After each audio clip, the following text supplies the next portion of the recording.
Fala pessoal, meu nome é Samuel e a gente vai começar um projeto muito interessante. Ele consiste na criação de uma API de documentos utilizando o DRF, que é uma ferramenta, um framework diretamente do Python. Eu já vou adiantando que se você não sabe muito sobre programação, não precisa ficar preocupado, vai ser um projeto totalmente didático e além disso, ele vai servir muito bem para portfólio, para você pôr no currículo, GitHub, porque ele envolve back-end, autentificação, validação, banco de dados, upload de arquivos e mais para frente IA. Né? A ideia principal é fazer com que esse projeto vire uma assistente de IA que recebe os arquivos e retorna perguntas baseadas neles. Então, sem enrolação, eu já vou lá explicar o fluxo do projeto para a gente começar a codar. Valeu! Aqui é o Visual Studio Code. Para quem não tem, é só dar uma pesquisada aí, ver um tutorial. É bem rápido para instalar e fácil. Então, basicamente é isso. A gente dá um Windows R aqui e digita cmd. Ele vai logo abrir o terminal. E aqui que é o comando agora.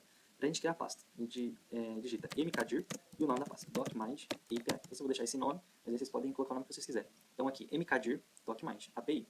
Ele vai criar uma pasta nessa rota aqui, users Toyota, e ela vai instalar. Vocês podem mudar a rota de vocês, mas eu vou manter essa aqui mesmo, certo? E é isso. Dá um Enter aqui, a pasta está criada. Então agora a gente pode vir aqui ó, em File, Open Folder, ou abrir pasta, né? Eu vou vir aqui na rota que eu criei.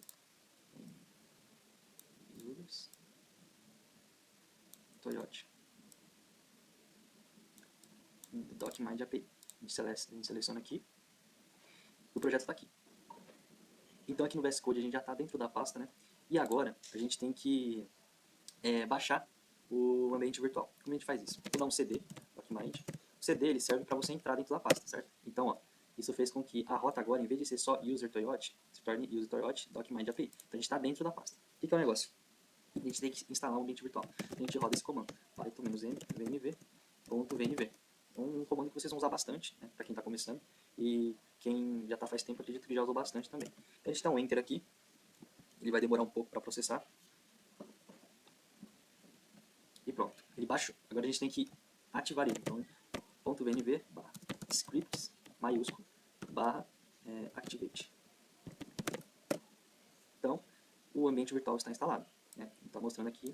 E agora a gente tem que instalar o Django. O comando é basicamente esse: pip install Django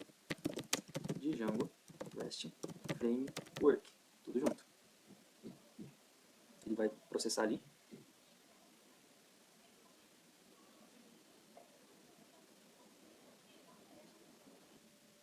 Após a gente ter instalado o Django REST Framework, a gente vai instalar agora o SimpleJWT. O JWT ele serve para autenticar o usuário. Né? Então, sempre que o usuário fazer qualquer tipo de requisição, o Django vai saber quem está fazendo essa requisição, certo? Caso contrário, ele não vai saber, e aí não dá para a gente criar um sistema de cadastro de usuário, certo? Então, o comando é pip install Django REST Framework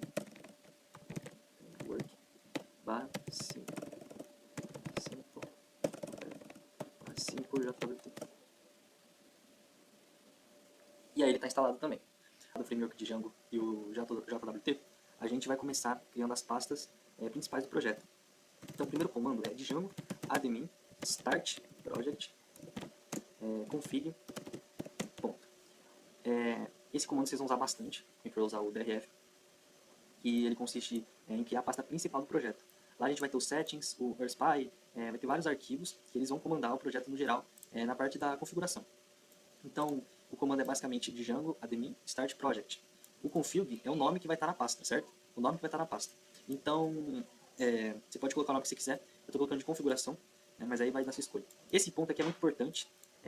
Caso ele não esteja aqui, pode dar uns conflitos aí com o ManagePy, porque aí você vai ter que entrar na pasta que o ManagePy vai ser criado. Meio complicado de entender, mas eu recomendo vocês colocarem esse ponto aqui, certo? A gente vai dar um Enter aqui. Ele vai criar a pasta. E a gente já pode ver aqui, ó, config, foi a pasta que a gente criou. Agora, a gente tem que criar a outra pasta que é independente dessa. Vai ser uma pasta muito importante. Então, lá que vai estar todo o nosso back-end, nossas APIs, as rotas. Então, a gente digita python manage.py start app e a mesma coisa. Esse comando é meio que parecido com esse, assim, no sentido da execução. Ele vai criar uma pasta dentro do projeto e aí vem o nome. Eu vou colocar o nome de, como que é um projeto de documento, vou colocar documents. E aí vai ser criado.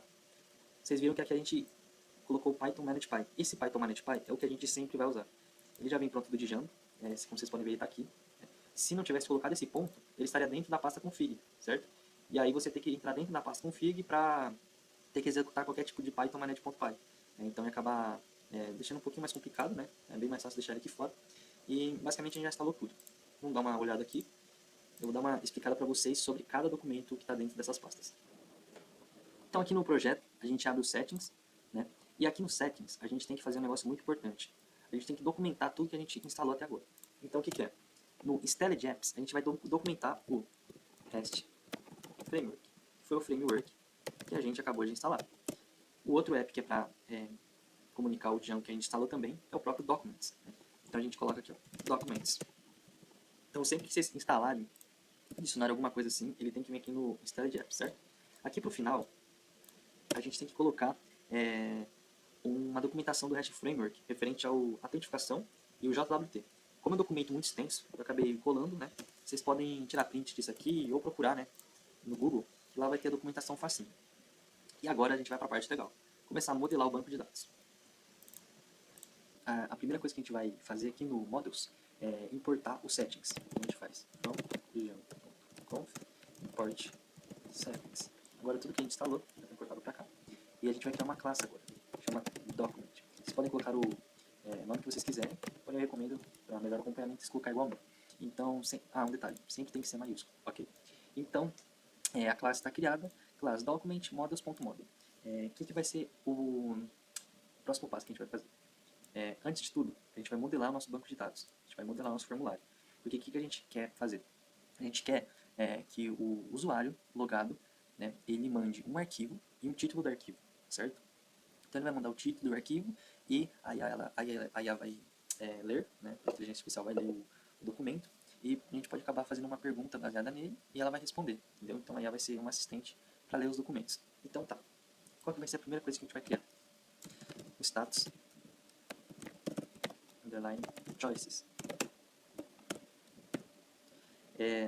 A gente quer registrar em que processo o arquivo está sendo feito agora. Melhor explicando fazendo. Então eu vou fazer aqui um payload, deixa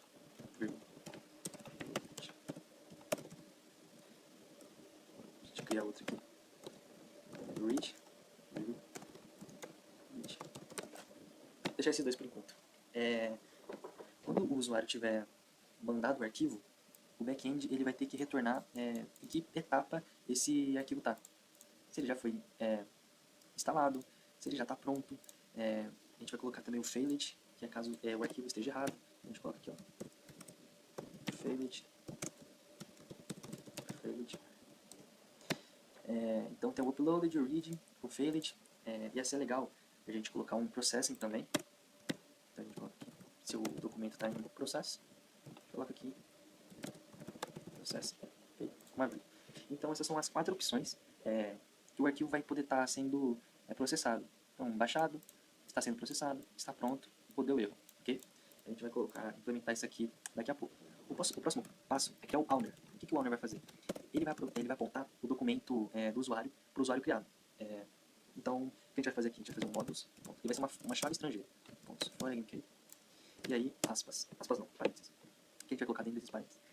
O próprio Django, ele tem uma classe chamada user, auth user. Então, usuários logados, quem fazer cadastro, login e tal, vai ser tudo registrado lá. Né? Daqui a pouco eu vou mostrar para vocês entenderem melhor. Então, a gente vai criar uma chave estrangeira para esse user. O que a gente vai fazer?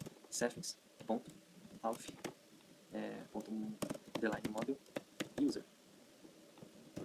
Então, foi por isso que a gente importou esse settings. Okay? Para a gente importar a classe user que vem dentro do Django. E aqui a gente tem o onDelete, models.cascade. Então tá, essa função, ela pega o user, né, ela pega o out user, que é a tabela que vai ter os usuários registrados, e caso o usuário delete, caso o usuário seja deletado, essa linha de código quer dizer, se o usuário for deletado, apague os documentos dele também, ou seja, apague tudo que ele registrou. E aqui a gente vai ter um related name. O related name, a gente coloca documents. Mais pra frente, vocês vão entender para que serve isso, e é muito importante. A próxima variável que a gente vai criar peraí, dá um erro aqui, ó. Na verdade é auth user model. Okay? Então tá, a próxima variável que a gente vai criar vai ser o título. A gente coloca em inglês título. A gente coloca models.charfield, que é um campo que o usuário vai escrever, vai digitar no caso. A gente coloca um max length.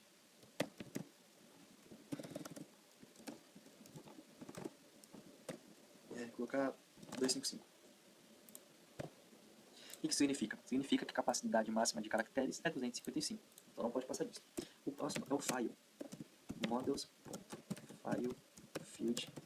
A gente coloca upload to documents. Tá. O que acontece aqui nesse file? Esses dois campos aqui vão ser os dois campos que o usuário, né, que o cliente vai digitar. Ele vai digitar o título.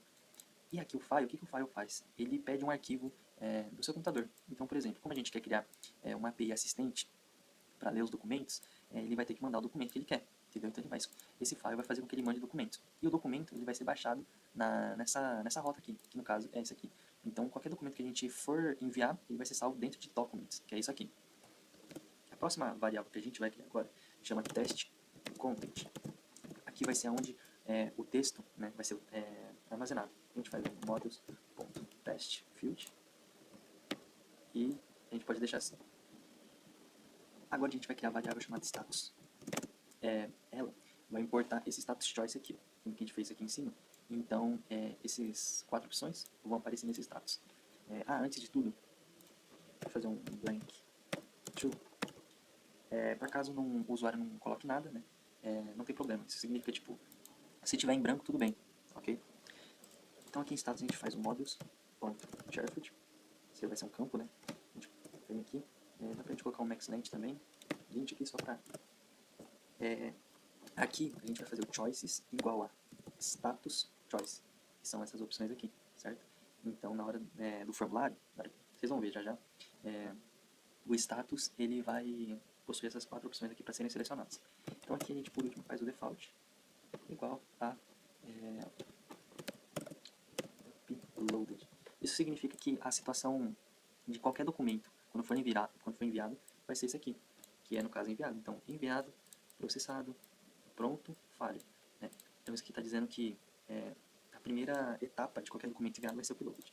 E agora a gente pode fazer a data de criação e a data de que ele foi atualizado. Então, a gente fez aqui um created at é igual a models.datetime field. E a gente coloca aqui um auto now add igual a true. E aqui a mesma coisa. Vou copiar aqui, ó. Vou colocar aqui, ó. Update at models. E aqui eu vou tirar esse auto. A gente vai criar um str aqui. Vai aparecer o nome do título. Corta self.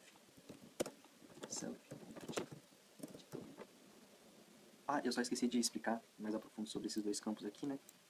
Você vê que um tem o auto now add e o outro não tem. É justamente isso. Esse campo aqui vai ser a data e o horário que ele foi criado, né? Que o registro foi criado. E aqui ele vai salvar todas as atualizações que ocorrerem nesse registro. Eu esqueci desse return aqui também. Return. Isso aqui serve mais para você conseguir ler o título, né? Nas documentações de forma mais fácil. É meio difícil de entender, mas coloque isso aqui. Então, nosso modelo está pronto. Eu acabei corrigindo algumas coisas aqui. Corrija se vocês fizeram também. Aqui eu tinha colocado 1, eu corrigi. E aqui é auto now, ok? É auto now. E aqui também, ó, é bom a gente colocar um D, para ficar mais parecido. Então tá. A gente agora vem no admin e vai registrar o que a gente acabou de fazer. From.models import document. Então a gente está registrando o document, que foi a classe que a gente acabou de criar, né? Então o que a gente está fazendo aqui? Antes de explicar, a gente faz o site registra. A gente vai registrar o document. E é isso. Quando a gente for no servidor de administração, vai estar esse modelo aqui. Entendeu? Vai estar o formulário lá para a gente preencher. Ok? Mais ou menos é isso. Agora a gente tem que fazer a migração. Então a gente vai fazer... Vocês abrem esse terminal, novo terminal. E vocês vão digitar python manage.py make migrations. Que está falando update. Colocar y. Tá, enfim. Tá dizendo aqui que o documento antes estava update, né, e eu fui a alteraçãozinha que eu fiz ali que foi updated, mas enfim, tudo certo. Se vocês escreverem certo, vai acabar dando essa mesma coisa, é só colocar y. Aí aqui, vocês colocam o Python migration. Ele fez as migrações, ele criou as migrações, e isso aqui ele vai fazer as migrações. Então, a gente dá um enter, deu tudo ok, então tá tudo certo. Então, ele acabou criando o banco de dados. Esse aqui é o banco de dados SQLite. É um modelo de banco mais simples e que futuramente a gente vai trocar para um Postgre. Okay? Então, se a gente abrir aqui, a gente vai ter tudo que a gente criou. Então, por exemplo, lembra que eu falei que o Django ele tinha uma classe própria, que é o user? Ele está aqui, entendeu? Por isso que a gente não precisou criar. E lembra o document que a gente criou? O modelo de document está aqui também. Se vocês verem, ó, o título, o file, o test content, o status, created, add, o owner e o update também. Entendeu? Então, ele criou uma tabela no banco. Ele modelou o banco. E agora, qual que é o próximo passo? A gente vai colocar Python, manage.py, create super user. Ele vai pedir para a gente criar um usuário. O que é esse super usuário? Ele vai ser registrado nesse alpha user. É tipo um login. A gente vai fazer um cadastro agora. Então a gente pode colocar meu nome, Samuel. Essa parte do e-mail pode pular, não tem problema. É só dar um enter. E password, eu vou colocar 123. Ele vai pedir a senha 123 de novo. Não precisa se preocupar, é assim mesmo, ele fica invisível.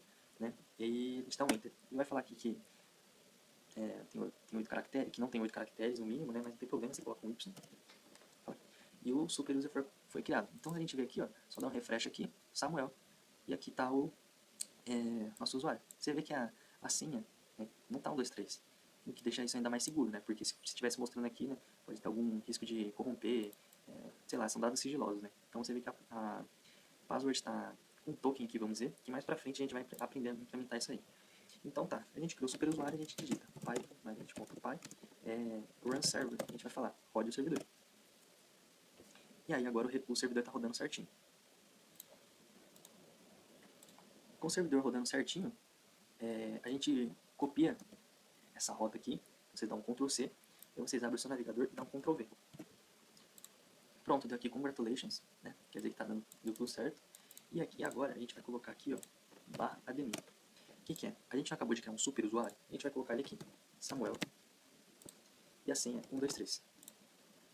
Pronto, a gente está logado, entendeu? Então aqui está o users, com o meu nome Samuel, a gente já falou lá para vocês, né? E o documents. Aqui está o modelo que a gente criou aqui no banco. Ó. Tudo que a gente criou aqui está dentro desse documento. Então se a gente vir aqui ó, em adicionar, vai estar aqui, ó, owner. Samuel, o que é owner? Lembra que eu falei? Um mesmo usuário ele pode ter vários documentos, entendeu? Mas isso aqui é só um exemplo para vocês entenderem como ver. No projeto real, não vai ter essa opção aqui. Vai ser diferente, vocês vão entender mais para frente. Mas só para testar, vamos supor que eu sou administrador geral, né, de uma empresa. Essa empresa ela mexe com os documentos. Então, o Samuel veio e me mandou mensagem. Registra esse documento lá para mim. Então eu vou lá, porque aqui só tem o nome do Samuel, certo? Mas pode ter muitos nomes aqui. Então eu vou lá, acho o nome do Samuel, coloco o título que ele pediu, colocar teste aqui. Aqui eu vou escolher o ficheiro, né? Então se a gente aperta aqui, ele pega vários documentos. Você vai escolher o seu ficheiro.